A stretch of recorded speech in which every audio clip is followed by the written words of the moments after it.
গত মঙ্গলবার দিন আমি গিয়েছিলাম শ্যামসুন্দরী মায়ের কাছে পুজো দিতে। তোমরা তো সবাই দেখেই নিয়েছো অলরেডি ব্লগে। তো একটা ডিটেলস ব্লগ আমি শেয়ার করছি এখানে মিনি ব্লগ হিসাবে। আমি সকাল 9টার ট্রেন ধরেছিলাম হাবড়া থেকে। আমাদের বাড়ি তো হাবড়াই। হাবড়া থেকে শিয়ালদহ এসে পড়েছে। আর এখানে শিয়ালদহ মার্কেটটা তো কতটা সুন্দর। এখানে একটা কালী পুজোও কিন্তু হচ্ছিল। ট্রেনটা লেট হওয়ার কারণে 10-15 মিনিট লেটে কিন্তু ট্রেনটা ঢুকলো। আমরা ঠিক হাবড়া থেকে শিয়ালদা আসতে প্রায় 1.5 ঘন্টার মতো লাগে। তো আমরা এসে পড়েছি এখন শিয়ালদহ। ওখান থেকে পায়ে হাঁটা জাস্ট 15 মিনিটের রাস্তা যেতে হয়। শিয়ালদার উত্তর গেট দিয়ে কিন্তু আমরা বের হয়েছি, ওখান দিয়ে বেরোতে হবে। এখানে সুন্দর একটা চার্চ দেখে ওটা আমি একটু ক্যাপচার করে নিয়েছি, তোমাদের সাথেও শেয়ার করলাম। দেন যতটুকু ভিডিওতে আমি দেখাতে পারছি তো দেখতে পাচ্ছ, হয়তো আমি ক্লিয়ার করে বোঝাতে পারছি না যে কোন দিক দিয়ে যেতে হয়। তোমরা কিন্তু জিজ্ঞেস করে আসবে। আমিও কিন্তু জিজ্ঞেস করে এসেছি। গুগল ম্যাপ দেখে কেউ এসো না। গুগল ম্যাপ দেখে আসলে না ভুলভাল রাস্তা ঢুকিয়ে দেবে। জিজ্ঞেস করে আসলে কিন্তু আসতে পারবে। বেশি একটা দূর না কিন্তু। অনেকে আমাকে অ্যাড্রেসটা জানতে চাইছিল আমার কাছ থেকে, কিন্তু আমি অ্যাড্রেসটা প্রপার দিতেও পারছি না।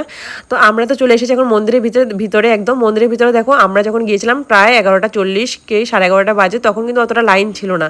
আর আমি তো পুরো ঘেমে চুবা। এই হলো মেইন মন্দিরের ভিতরটা, পুরো একটা বাড়ির মতোই কিন্তু মন্দিরটা। আমরা কিন্তু মায়ের দর্শনও পেয়ে গিয়েছি। তখন কিন্তু চলছিল মায়ের পুজোর কাজ। একটু পরেই পুজোটা নেবে, মানে প্রায় আধ ঘন্টার মতো আমরা দাঁড়িয়েছিলাম। আর এমন জায়গায় দাঁড়িয়েছিলাম না, পুরো মায়ের মুখের সামনে পুরো। আর অনেকক্ষণ ধরে একদম মানে মন ভরে মায়ের মুখটা একদম দর্শন করেছি। খুবই ভালো লেগেছে। শ্যামসুন্দরী মা খুবই সুন্দর, একটা খুবই মিষ্টি মা। আর কলকাতার জীবন্তকালী বলা হয় এই মাকে। আর এখানে দেখো আরতিও চলছে, পুজো শুরু হয়ে গেছিল।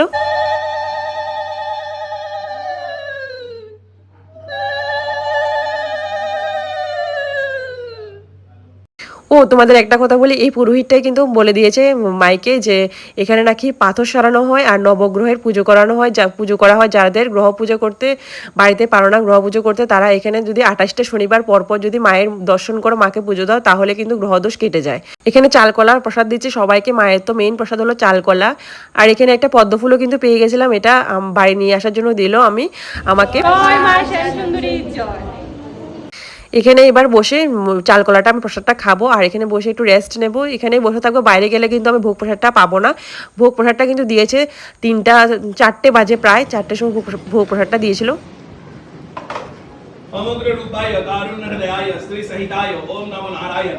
সমগ্র রূপায় কারুণ্য হৃদয়ায়। আর এই ঠাকুর মশাইকে কিন্তু ইনস্টাগ্রামে বেশি দেখা যায়।